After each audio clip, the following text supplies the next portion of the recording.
Praise the lord. హల్లెలూయా. అందరూ సంతోషంగా దేవునికి స్తోత్రం చెబుదాం. రెండు చేతుల పైకి గట్టిగా దేవునికి స్తోత్రం చెబుదాం. హల్లెలూయా. మంచిది. కూడి వచ్చిన మీ అందరికీ యేసుక్రీస్తు పరిశుద్ధ నామమున అందరికీ వందనాలు. అందరికీ వందనాలు. కొద్ది నిమిషాలు మనము దేవుని యొక్క వాక్యాన్ని విందాం. బైబిల్ గ్రంథంలో నుంచి న్యాయాధిపతుల గ్రంథము 18వ అధ్యాయము 9వ వాక్య భాగాన్ని చదువుకుందాం. అందుకు వారు లెండి వారి మీద పడుదుము, ఆ దేశమును మేము చూచితిమి, అది బహు మంచిది. అది బహు మంచిది. మీరు ఊరకనున్నారేమి? ఆలస్యము చేయక బయలుదేరి ప్రవేశించి ఆ దేశమును స్వాధీనపరచుకొనుడి. ప్రేమ కలిగిన తండ్రి, పరిశుద్ధుడైన దేవా, నీ ఘనమైన నామానికి వందనాలు చెల్లిస్తున్నాం ప్రభువా. కూడి వచ్చిన ప్రతి ఒక్కరిని దీవించి నీ స్వాధీనంలో ఉంచుకోమని ప్రార్థిస్తున్నాం. ఈ చదవబడిన వాక్య భాగం ద్వారా మాతో మీరు మాట్లాడండి. మమ్మల్ని బలపరచమని యేసుక్రీస్తు నామమున ప్రార్థించి అడిగి వేడుకొనుచున్నాము తండ్రి, ఆమేన్. ప్రియమైన దేవుని బిడ్డలారా, ఈ చదవబడిన వాక్య భాగాన్ని మనం గమనించినట్లయితే గనక, మీరు ఊరకే ఉన్నారేంటి? ఆలస్యము చేయక, తడువు చేయక బయలుదేరి ప్రవేశించి ఆ దేశమును స్వాధీనపరచుకొనుడి అంటున్నారు. ఎందుకంటే ఆ దేశమును మేము చూసి వచ్చాం.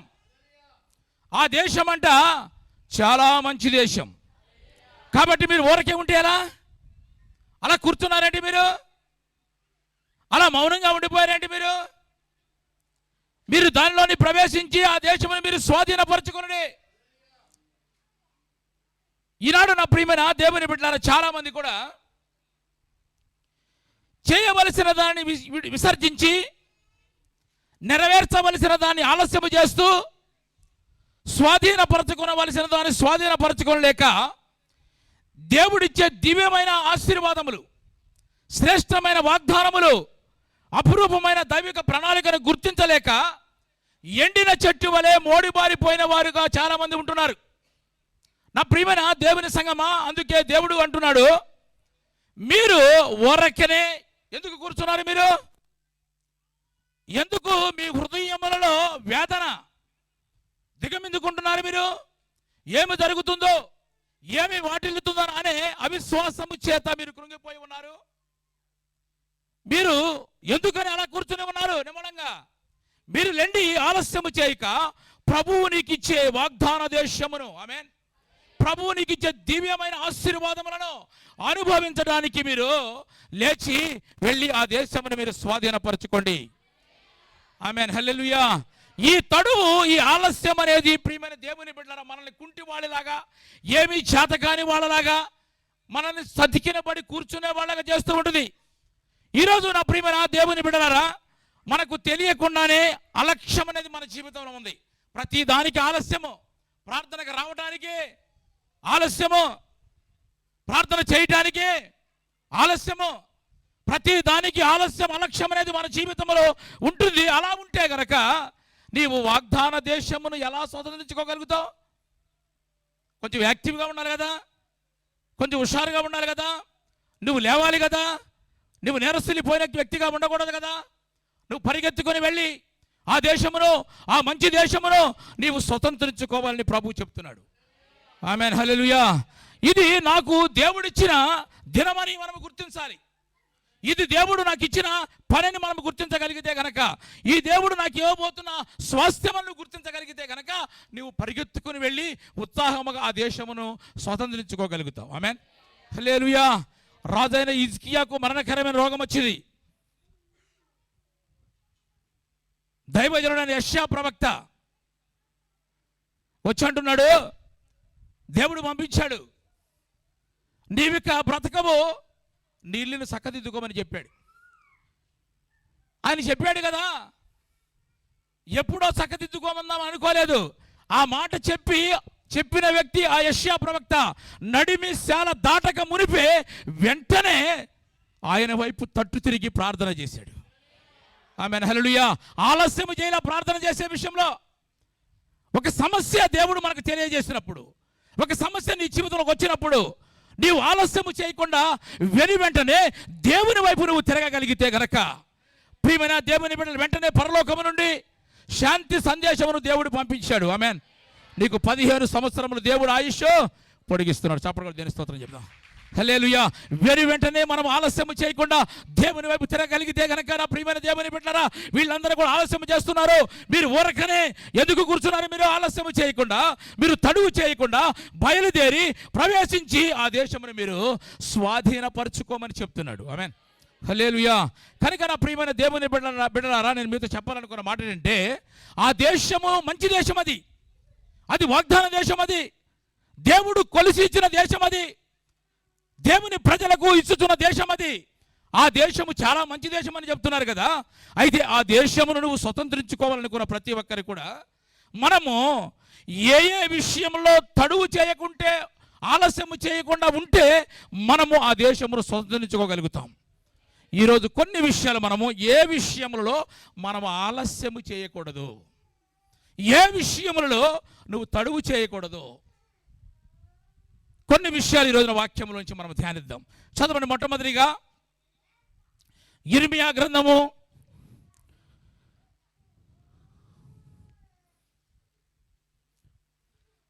4వ అధ్యాయము 6వ వాక్య భాగాన్ని చదువుకుందాం. సియోను చూసినట్లు ధ్వజము ఎత్తుడి, పారిపోయి. సియోను చూసినట్లు ధ్వజము ఎత్తుడి, పారిపోయి తప్పించుకొనుటకు ఆలస్యము చేయకూడని చెప్పుడే. యెహోవానగు నేను ఉత్తర దిక్కు నుండి కీడు రప్పించుచున్నాను, గొప్ప నాశనమును రప్పించుచున్నాను. ఆమేన్. ప్రియమైన దేవుని బిడ్డలారా, ఇక్కడ ఏమని మనకు చెప్తున్నా అంటే, ప్రభు మీరు పారిపోయి తప్పించుకొనుటకు ఆలస్యము చేయొద్దు. స్తోత్రం చెప్పండి. హల్లెలూయా. ఎందుకు పారిపోమని హెచ్చరిస్తున్నాడు ఇక్కడ? నీవు నిలిచి ఉన్న స్థలము, నీవు నిలిచి ఉన్న చోటులో నీకు ఆపద వస్తుంది ఇప్పుడు. కాబట్టి ఆపద నుంచి నువ్వు తప్పించుకోవాలనుకున్న ప్రతి ఒక్కరు కూడా ఏం చేయాలండి? పారిపోవాలి. ఆమేన్, హల్లెలూయా. ఇంతవరకు జరుగుతున్న పరిణామాలను మనం గుర్తించక, నేను బాగానే ఉన్నాను కదా, నేను క్షేమంగానే ఉన్నాను కదా, నాకు అన్నీ ఉన్నాయి కదా నువ్వు అనుకుంటున్నావేమో. నువ్వు నా ప్రియమైన దేవుని బిడ్డరా, నీకు వచ్చిన ఆపదను గుర్తించిన దేవుడు అంటున్నాడు, నిన్ను తప్పించడానికి, నిన్ను విమోచించడానికి, నిన్ను విడిపించడానికి ఆయన ఈరోజు మనకు చెప్తున్న మాట ఏంటంటే, నీవు పారిపోయి తప్పించుకున్నటకు నీవు ఆలస్యము చేయొద్దని చెప్తున్నాడు. ఆమేన్, హల్లెలూయా. నీకు కీడు సంభవించబోతుంది ఇప్పుడు. దేవుడు గుర్తించి చెప్తున్నాడు, దేవుని ఉగ్రతకు నువ్వు గురి కాకపోతున్నావు. ఇప్పుడైనా సరే నువ్వు లోకములో నుంచి నువ్వు పారిపోవాలి. ఇప్పుడైనా నువ్వు లోకపు ఆకర్షణలోంచి నువ్వు పారిపోవాలి, లోకం యొక్క ఆశల్లోంచి నువ్వు పారిపోవాలి. పారిపోకపోతే గనక ఖచ్చితంగా నువ్వు దేవుని యొక్క ఉగ్రత గురవుతావని దేవుడు హెచ్చరిస్తున్నాడు. నా ప్రియమైన దేవుని బిడ్డ, ఒక రోజున పరలోకం నుంచి దేవదూతలు సొదొమ గొమొర్రా పట్టణానికి వచ్చారు. వచ్చేపటికి ఆ ఊరికి వెళ్ళగానే ఆ ఊరి గవిని దగ్గర కూర్చుని ఉన్నాడు. ఎవరో? లోతు గారు. స్తోత్రం, హల్లెలూయా. కూర్చుని ఉన్నాడు. వచ్చిన వారిని మాత్రము సేవకులను గుర్తించాడు. గుర్తించి వారిని రాత్రి ఉండమని, రెస్ట్ తీసుకోమని చెప్పాడు వాళ్ళకి. అయితే వాళ్ళు అంటున్నారు, మేము అందుకు రాలేదు. ఇదిగో నీవు నుంచున్న స్థలము, నీవు ఉన్న స్థలం మంచిది కాలేదు. ఇప్పుడు ఒక అపాయం రాబోతుంది. ఒక అపాయమును మీకు తెలియజేయడానికి వచ్చాము. నీవు నిలిచి ఉన్న స్థితి, నీవు బ్రతుకుతున్న స్థితి ఎలాంటిదో నీకు తెలియజేసి నిన్ను విడిపించాలని, నిన్ను రక్షించాలని, నీ కుటుంబాన్ని కాపాడాలని మేము ఇక్కడికి వచ్చామని చెప్పారు. ఆమేన్, హల్లెలూయా. అయితే వచ్చిన వ్యక్తులు దైవజనులని, వారిని పరలోకం నుంచి వచ్చిన వారిని, దేవదూతలని, లోతు గుర్తించాడు. కానీ అతను ఏం చేస్తున్నాడంటే చదవండి. ఇప్పుడు ఆదికాండం 19వ అధ్యాయము 15-16 వాక్య భాగాలు చదువుకుందాం. తెల్లవారినప్పుడు ఆ దూతలు లోతును త్వరపెట్టి లెమ్ము ఈ ఊరు దోష శిక్షలో నశించిపోకుండా నీ భార్యను ఇక్కడనున్న నీ ఇద్దరు కుమార్తెలను తీసుకొని రమ్మని చెప్పిరి. అప్పుడు అతడు తడువు చేశాను, ఆలస్యము చేశాడు. వాళ్ళు హెచ్చరిస్తున్నారు కదా, నీ ఉన్న స్థలం మంచిది కాదు, ఇప్పుడు దీనిని అగ్ని గంధకముల చేత దేవుడు నాశనం చేయబోతున్నాడు, నువ్వు అర్జెంటుగా నీవు నీ కుటుంబం అంతా కూడా ఈ ప్రాంతాన్ని ఈ పట్టణం విడిచిపెట్టి వెళ్ళిపోమని చెప్తే గనక అతను ఏం చేస్తున్నాడంటే ఆ పట్టణం విడిచిపెట్టడానికి చాలా తడువు చేసినట్లుగా మనం చూస్తున్నాం. అంటే దేవదూతలు వారు రక్షించడానికి పూనుకున్నారు.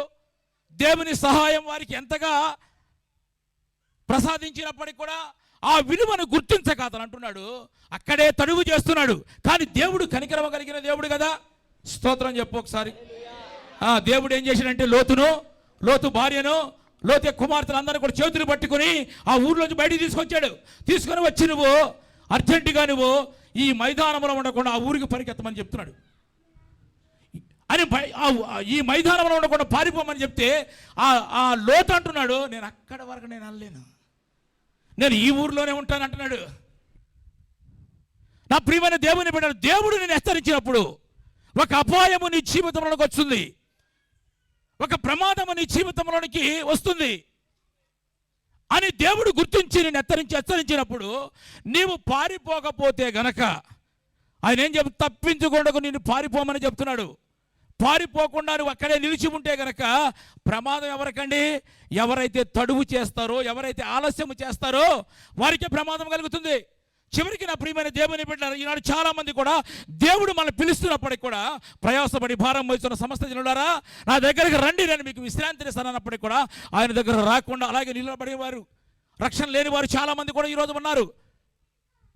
నమ్మి బాప్తిసం పొంది రక్షించబడతావు, నమ్మని వారికి శిక్ష విధించబడుతుందని దేవుడు హెచ్చరించినప్పటికి కూడా ఇంకా రక్షణ లేక బ్రతికే వాళ్ళు చాలా మంది ఉన్నారు. చివరికి నా ప్రియమైన దేవుని బిడ్డారా, ఆ పట్టణం నుండి విడువలేక తడువు చేశాడు లోతు భార్య వెళుతూ ఏం చేసింది? వెనక్కి తిరిగి చూసింది, ఉప్పుతమ్మ అయిపోయింది. లోతు కుమార్తెలు ఏమైపోయారు? చివరికి తండ్రితోనే పాపము చేసి, చేయకుండా పనులు చేసి ప్రియమైన దేవుని బిడ్డారా శపించబడిన అనుభవంలోకి వెళ్ళిపోయారు. కాబట్టి నా ప్రియమైన దేవుని బిడ్డ, దేవుడు మనల్ని హెచ్చరించినప్పుడు నీవు ఆపదలో ఉన్నావు, నీవు ఇబ్బందుల్లో ఉన్నావు, నీ మీదకు దేవుని యొక్క ఉగ్రత రాబోతుంది అని దేవుడు హెచ్చరించినప్పుడు మనము పారిపోకపోతే గనక చాలా ప్రమాదంలో చిక్కుంటాం. నా ప్రియమైన దేవుని బిడ్డలారా, ఒక రోజున దేవుడు యాకోబుతో చెప్తున్నాడు, 20 సంవత్సరాలు అయింది నువ్వు వచ్చి మంచిగా ఆస్తిపాస్తులు బాగా సంపాదించుకుంటున్నావు, బాగానే, ఏనాడు కూడా చర్చికి వచ్చిన పాపం లేదు, ఏనాడు కూడా దేవునికి దశమ భాగాలు ఇచ్చింది లేదు. నువ్వు ఇక్కడ ఎంతవరకు సంపాదన అనుకుంటూ కూడా నువ్వు దేవునికి దూరం అయిపోయావు. నీవు గనక ఎక్కడే ఉంటే గనక ఇక బాగోదు. నువ్వు అర్జెంటుగా లేచి ఆదికాండం 37వ అధ్యాయం 3వ వాక్య భాగాన్ని చదువుకుందాం.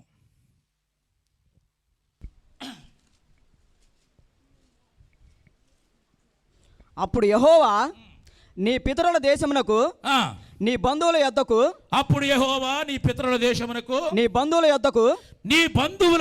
తిరిగి వెళ్ళుము, నేను నీకు తోడై ఉండేదనని. ఉంటాను. ఆమేన్, హల్లెలూయా. ఇక్కడ ఉంటే కుదరదు, నువ్వు ఇక్కడ ఉంటే కనుక నీకు ప్రార్థన ఉండదు, నీకు సహవాసం ఉండదు, ఎంతవరకు నీకు సంపాదన ఎలాగైపోయావు. కాబట్టి నువ్వు అర్జెంటుగా లేచి నీ పితరుల దగ్గరకు, నీ బంధువుల దగ్గర తిరిగి వెళ్ళమని చెప్పగానే యాకోబు వెంటనే బయలుదేరి వెళ్ళాడు. ఆమేన్, హల్లెలూయా. మధ్యలో ఆటంకాలు వచ్చాయి, అయినప్పటికీ కూడా ప్రియమైన దేవుని బిడ్డలు, దేవుడు మాట్లాడాడు కదా, దేవుడు హెచ్చరించాడు కదా, ఆ వాగ్దానమును పట్టుకుని అతను బయలుదేరి ముందుకు వెళ్ళాడు. యాకోబు అంటే మోసగాడిగా ఉన్న అతని జీవితాన్ని దేవుడు ఇశ్రాయేలుగా మార్చాడు. ఆమేన్, హల్లెలూయా, హల్లెలూయా. కాబట్టి నా ప్రియమైన దేవుని బిడ్డలారా, మనము ఏ విషయంలో తడువు చేస్తున్నాం ఒకసారి మనం ఆలోచించాలి. దేవుని యొక్క ఉగ్రత నీకు వస్తుంది అని దేవుడు చెప్పినప్పటికీ కూడా నువ్వు పారిపోకుండా తడువు చేస్తే గనక నష్టపోయేది మనమే. తడువు చేయకుండా యాకోబు బయలుకి ముందుకు వెళ్ళిపోయాడు, అతడు ఇశ్రాయేలుగా మార్చబడ్డాడు. ఆమేన్, హల్లెలూయా. రెండవదిగా చదవండి, మరొక మాట చదువుకుందాం, ముందుకు వెళదాం. నిర్గమకాండము 22వ అధ్యాయము 29వ వాక్యం. నీ మొదట సస్య ద్రవ్యములను అర్పించు తడువు చేయకూడదు, నీ కుమారులలో జ్యేష్ఠుని నాకు అర్పించవలెను అంటున్నాడు. ఆమేన్, హల్లెలూయా. దేవుడు మనల్ని హెచ్చరించినప్పుడు, దేవుని ఉగ్రత నీ మీదకి వస్తుందని చెప్పినప్పుడు నువ్వు పారిపోకుండా, తప్పించుకోకుండా నువ్వు అలాగే తడువు చేస్తే గనక నష్టపోయేది నువ్వే. తడువు చేయకుండా యాకోబు బయలుదేరి వెళ్ళాడు, ఇశ్రాయేలుగా మార్చబడ్డాడు. మీకు అర్థమైతే దేవునికి స్తోత్రం చెప్పండి. అర్థమైందా? తడువు చేస్తే గనక నష్టం మనకే. అందుకని మీరు అలా కూర్చున్నారేంటి? నేను చూసిన దేశం చాలా మంచి దేశం కాబట్టి దాన్ని స్వాధీనపరుచుకుంటకు మీరు వెళ్ళమని చెప్తున్నాడు. ఇక్కడ మీరు గమనించినట్టయితే రెండవ విషయాన్ని, మన శక్తి ఎంతది చెప్పండి, మన బలం ఎంతది? ఈరోజు బలమైన వారు కనబడట్లేదు. అంటే మన ఆయువు నీటి మీద బుడగలాంటిది.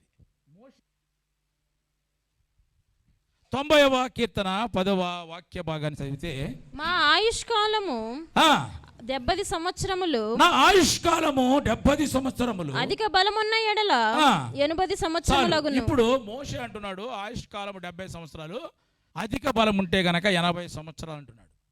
అంటే ఇప్పుడు నా వయసు ఎంత, లేకపోతే మీ వయసు ఎంత? మీ వయసుని బట్టి ఇంకా నేను 100 సంవత్సరాలు బతుకుతాను, 70 సంవత్సరాలు బతుకుతానంటే బ్రతుకుతాను అని అనుకుంటూ నువ్వు ఉంటే కనుక కుదరదు.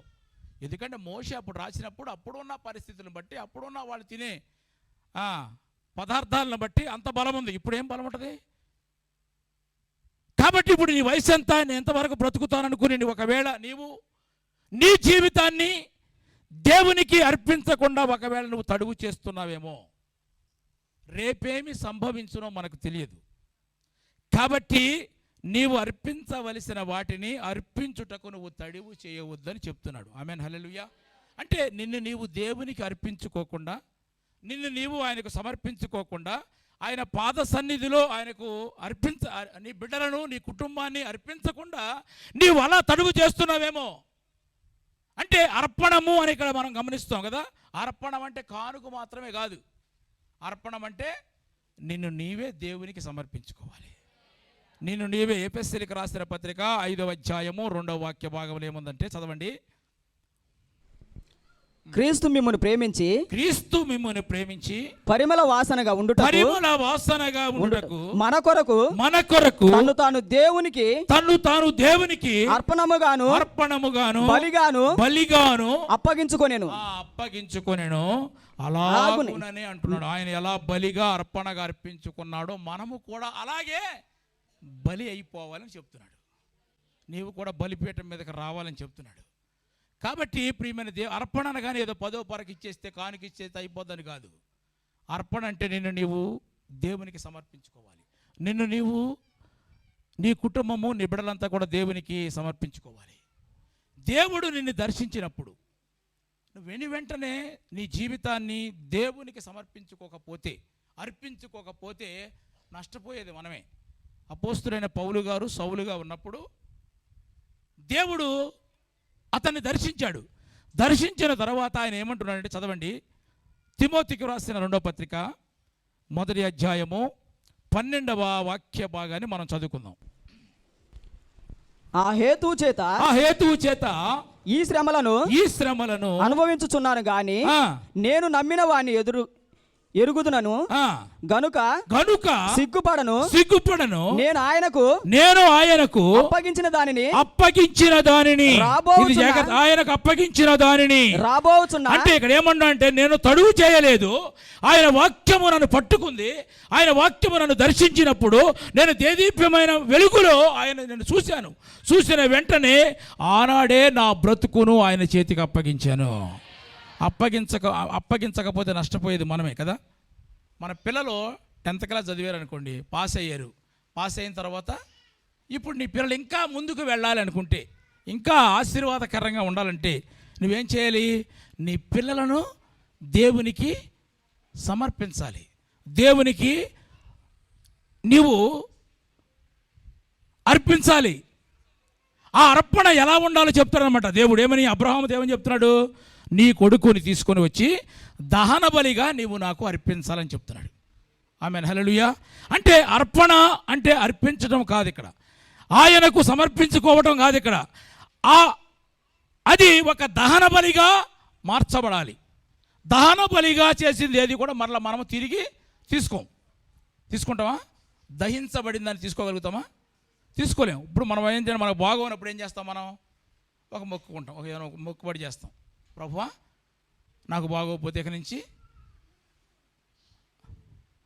బాగుంటే కనుక ఇక నీకే నా జీవితం అంటాం. బాగున్న తర్వాత ఏం చేస్తాం? మరి మామూలే.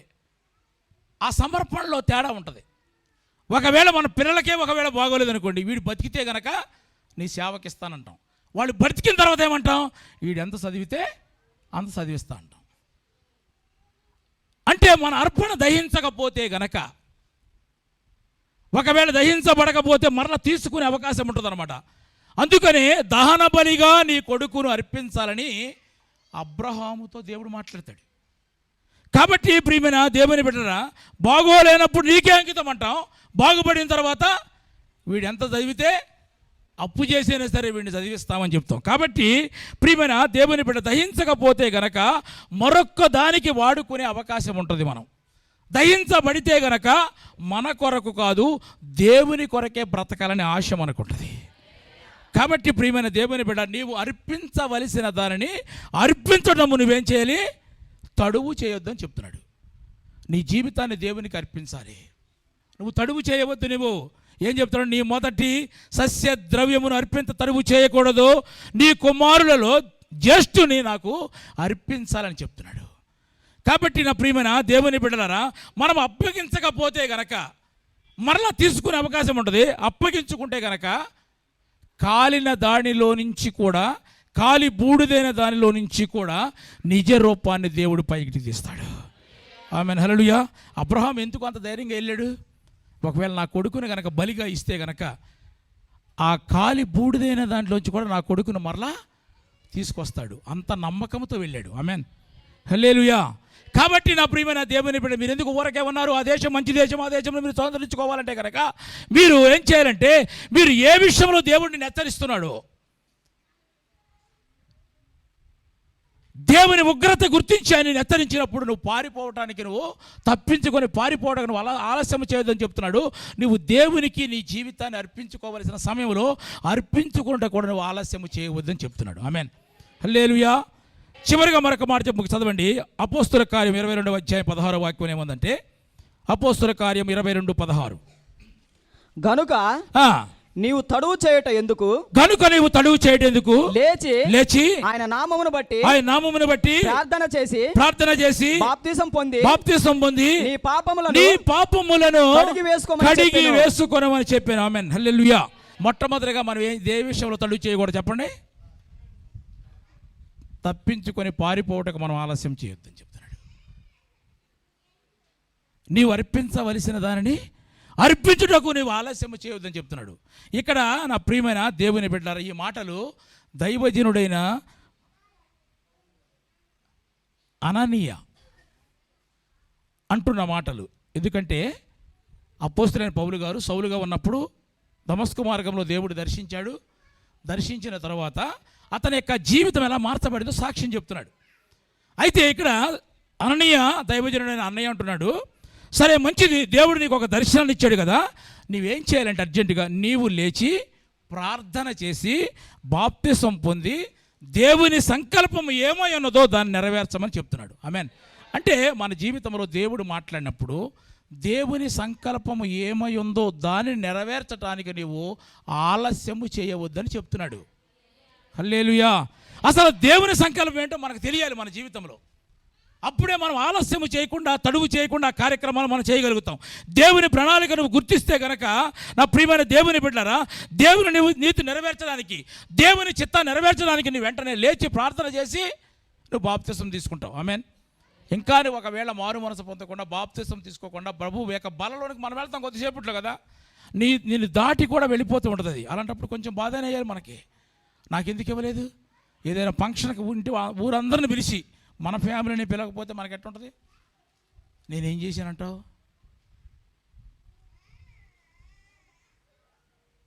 కాబట్టి నా ప్రియమైన దేవుని బిడ్డల బాప్తిస్మం తీసుకుంటానికి నీవు తడువు చేయొద్దని చెప్తున్నాడు. నీవు దేవుని సంకల్పము నీ జీవితం నెరవేర్చడానికి నీవు తడువు చేయొద్దని దేవుడు మనల్ని హెచ్చరిస్తున్నాడు. ఆమేన్, హల్లెలూయా. కొంతమంది బాప్తిస్మం తీసుకుంటారు, నిర్ణయం తీసుకుంటారు కానీ ఆలస్యం చేస్తూనే ఉంటారు. జనవరి 1 అంటారు, ఇంకొక జనవరి 1 అంటారు, ఇంకొకటి అంటారు, చెప్తూ ఉంటారు. ఒక ఆమె ఇట్లాగే మొత్తానికి పాస్టర్ గారు బాప్తిస్మాల గురించి హెచ్చరిస్తే మొత్తాన్ని బాప్తిస్మం తీసుకుంటానికి సిద్ధపడిన తర్వాత బాప్తిస్మాలను ఏర్పాటు చేసిన తర్వాత ఆమె మా ఆయన లేడండి, తర్వాత తీసుకుంటానని చెప్పిందంట. ఎవరు లేరు? మంచిది. ఒక రోజున ఆమె కడుపులో నొప్పి వచ్చిందంట. పాస్టర్ గారికి ఫోన్ చేసిందంట. ఫోన్ చేస్తే పాస్టర్ గారు వెళ్ళి మా ప్రార్థన చేసాడు. ఇంకా కొంచెం బాగా నొప్పి వస్తుందంటే అర్జెంటుగా హాస్పిటల్కి తీసుకెళ్ళమని చెప్పిందంట. అలా ఆయన లేడంట, ఊరే లేడంట. అప్పుడు పాస్టర్ గారు అన్నాడంట, మీ ఆయన వచ్చిన తర్వాత తీసుకెళ్తా అన్నాడంట. అమ్మో నేను చచ్చిపోతున్నాను, నన్ను అర్జెంటుగా తీసుకెళ్ళమంటుందంట. అంటే ఒక ఆత్మ నశించిపోతున్నప్పుడు ఏంటో నీకు భర్త కావాలంటున్నావు అక్కడ, అంతే కదా. నీ కడుపులు నొప్పి వస్తే కనుక భర్త లేకపోయినా పర్వాలేదు, తీసుకెళ్ళమంటున్నావు. కాబట్టి నా ప్రియమైన దేవుని బిడ్డరా, అసలు యేసుక్రీస్తు నామమున మనం బాప్తిసం తీసుకుంటే కనుక ఇప్పుడు బలలో అందరూ కూడా పాలుభాగస్తులు కారు కదా. ఎవరు పాలుభాగస్తులు అవుతారు? ఎవరైతే బాప్తిసం తీసుకున్నారో వారికి మాత్రమే దాంట్లో పాలుభాగస్తులు అవ్వడానికి అర్హత. కాబట్టి నా శరీరము తిని రక్తము త్రాగువాడే అంత్య దినము నేను లేపుతానని దేవుని యొక్క వాగ్దానం ఉంది. కాబట్టి ఇన్ని తెలిసినప్పటికీ కూడా దేవుని సంకల్పమును నువ్వు నెరవేర్చడానికి నువ్వు తడువు చేస్తున్నావంటే కనుక నువ్వు ఆలోచించు ఒకసారి. నా ప్రియమైన దేవుని బిడ్డలారా, దేవుని సంకల్పం ఎప్పుడైతే ప్రభు మనతో మాట్లాడుతున్నప్పుడు కొన్ని విషయాలు మనం ఏంటి అందరితో, ఇంటి వాళ్ళందరితో, సంఘస్థులు అందరితో డిస్కస్ చేసి తీసుకోవాల్సిన అవసరం లేదు. దేవుడు నీతో మాట్లాడా వెంటనే నువ్వు నీ జీవితాన్ని దేవునికి అప్పగించుకోవాలి. హల్లెలూయా. కాబట్టి నా ప్రియమైన దేవుని బిడ్డలారా, నీ భార్య పర్మిషనో లేకపోతే నీ భర్త పర్మిషనో మీ తాత పర్మిషనో నువ్వు బాప్తిసం తీసుకుని అక్కర్లేదు. దేవుడు నీతో మాట్లాడాడు, దేవుడు నిన్ను దర్శించాడు. అలాంటప్పుడు నువ్వెందుకు ఆలస్యం చేస్తున్నావు?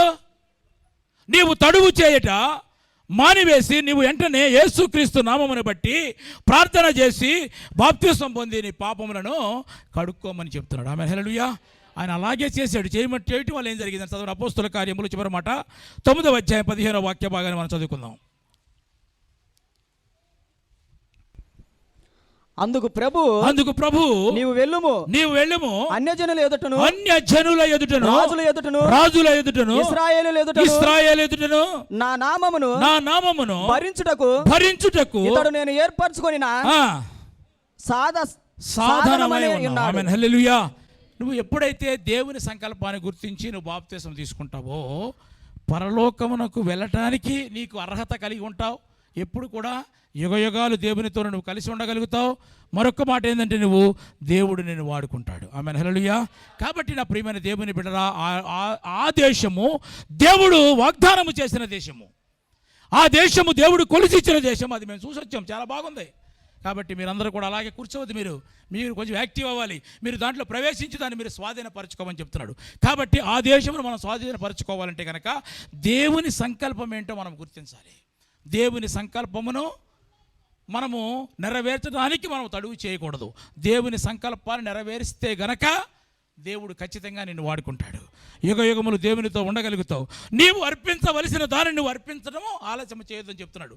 నీవు అర్పించవలసిన దాన్ని అంటే కనుక నీ జీవితాన్ని నీవు దేవునికి అర్పించుకుంటే గనక, అది దహన బలిగా అర్పించుకుంటే గనక ఖచ్చితంగా కాలి బూడిదైన దానిలో నుంచి కూడా నిజ రూపాన్ని దేవుడు పైకి తీసుకొస్తాడు. నీవు ఆపద వస్తుందని దేవుడు హెచ్చరించాడు కదా. లోతుకు పారిపోలేదు, ఆలస్యం చేశాడు. కానీ యాకోబు వెంటనే కనుక వెళ్ళిపోయాడు కాబట్టి ఇశ్రాయేలుగా మార్చబడ్డాడు. ఆమేన్, హల్లెలూయా. కాబట్టి నీ జీవితం ఆశీర్వాదకరంగా ఉండాలని ప్రభు మనల్ని హెచ్చరిస్తున్నాడు. ఏ విషయంలో కూడా మనం ఆలస్యం చేయకుండా దేవుని సంకల్పాన్ని మనం నెరవేరుస్తూ మనం అర్పించవలసిన దాన్ని దేవునికి అర్పిస్తూ దేవుడు మనకు వాగ్దాన దేశమును మనం స్వతంత్రించుకుందాం. అట్టి కృపా దేవుడు మనందరికీ అనుగ్రహించును గాక. ఆమేన్. తలలో వంచండి, ప్రార్థన చేసుకుందాం.